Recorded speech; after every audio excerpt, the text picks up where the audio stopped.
তাহাজ্জুদের সালাত আদায় করুন।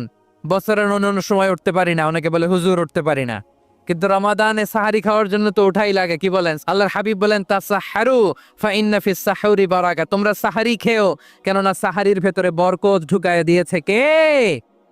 একটা খেজুর, এক গ্লাস পানি খেলো, সারা দিন আপনাকে তরতাজা রাখে কে? তো সাহারির জন্য যেহেতু উঠতেই হয়, সাহারি খাওয়ার আগে বা পরে 2 রাকাত 4 রাকাত তাহাজ্জুদ পড়া যাবে না?